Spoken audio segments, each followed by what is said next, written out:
आज हम इस एक्सरसाइज का एक्सरसाइज 2.2 का क्वेश्चन नंबर 10 सॉल्व कर रहे हैं। क्वेश्चन में हमें क्या दिया हुआ है? क्वेश्चन में हमें दिया हुआ है किसी कक्षा में बालक और बालिकाओं की संख्याओं में अनुपात दिया हुआ है 7:5। मतलब पहले हमसे बोला गया है बालक फिर बालिकाएं, वैसे ही उनका अनुपात है 7:5। मतलब 7 है बालक और 5 है बालिकाएं। वैसे ही इनका अनुपात चलेगा, हमेशा बालक ज़्यादा और बालिकाएं कम। ठीक है। यदि बालकों की संख्या बालिकाओं की संख्या से 8 अधिक है तो कक्षा में कुल कितने विद्यार्थी हैं ये हमें बताने हैं। जैसे ये 7:5 है, मतलब हमेशा 2 लड़के ज़्यादा हैं। तो अगर हम कहेंगे 7000 लड़के हैं तो 5000 लड़कियाँ होंगी, क्योंकि इनका अनुपात 7:5 का चल रहा है। अब हमें नहीं पता कि बालक कितने हैं और बालिकाएँ कितनी हैं, और अनुपात दिया हुआ है, तो इसलिए हम पहले तो यही लिखेंगे, माना कि अनुपात इज इक्वल टू x है। ठीक है। इसलिए बालकों की संख्या क्या हो जाएगी? बालकों की संख्या, पहले बालक दिए हुए थे और पहले 7 दिया हुआ है, इसलिए 7 और उसके साथ x को चिपका देंगे 7x। और उसके बाद बालिकाओं की संख्या,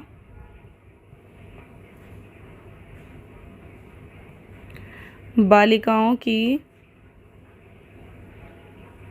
संख्या, बालिकाएं कितनी हैं? पीछे थी बालिकाएं, बालक थे पहले, उसके बाद बालिकाएं।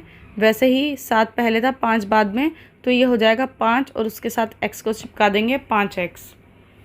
अब प्रश्न के अनुसार समीकरण बनाएंगे, तो यहाँ लिखेंगे प्रश्नानुसार समीकरण।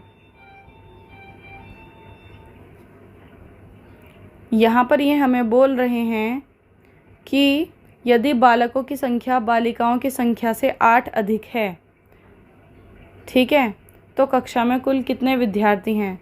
बालकों की संख्या बालिकाओं से 8 अधिक है।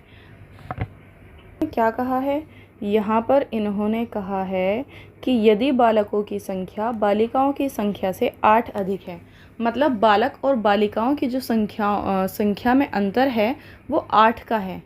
मतलब जैसे एक तरफ बालक हैं और दूसरी तरफ बालिकाएं हैं, तो दोनों में 8 का अंतर है। और हमें ये भी पता है कि जो बालक हैं वो ज़्यादा हैं और बालिकाएं कम हैं, और दोनों का जो अंतर है वो 8 है, कि बालक जो हैं वो बालिकाओं से 8 ज़्यादा हैं।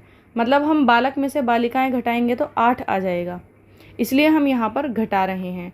तो बालकों की संख्या हमने क्या मानी है? 7x, और बालिकाओं की संख्या मानी है 5x। तो 7x में से हमने 5x को यहाँ पे घटा दिया है माइनस, और घटाने पे आता है 8। यही हम यहाँ पर करेंगे कि हम 7x में से 5x को घटा देंगे। और अब इसे सॉल्व करना, अब तो ये बहुत छोटा सा क्वेश्चन बन गया है। 7x में से 5x गए तो 2x बराबर 8। x इज़ इक्वल टू हो जाएगा 8/2, क्योंकि 2 यहाँ पे गुणा में है तो यहाँ क्या हो जाएगा? भाग में। 2 एकम 2, 2 चौक 8। तो x बराबर कितना हो गया? x बराबर हो गया 4। ठीक है। तो अब यहाँ पर देखो बालकों की संख्या कितनी थी? 7x। तो हम यहाँ पर लिखेंगे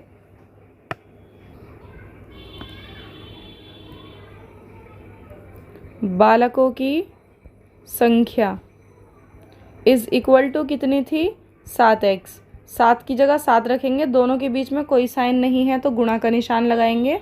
कोई साइन नहीं होता तो मतलब गुणा है, और x की जगह पर x की वैल्यू रखेंगे। x की वैल्यू कितनी आई है? 4। गुणा कर दो, 7 चौक 28, मतलब बालकों की संख्या है 28। वैसे ही हम निकाल लेंगे बालिकाओं की संख्या, तो यहाँ पर लिखेंगे बालिकाओं की संख्या। बालिकाओं की संख्या कितनी थी? 5x।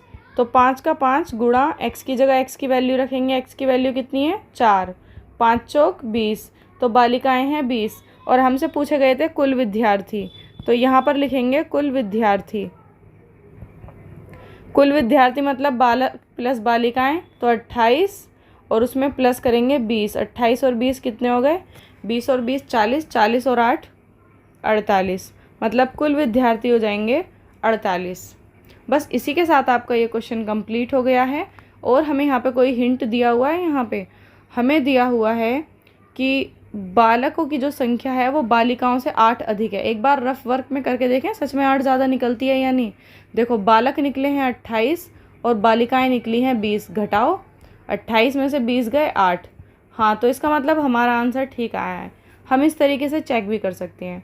इसी के साथ आपको ये क्वेश्चन हो जाता है कंप्लीट। मिलते हैं नेक्स्ट क्वेश्चन में।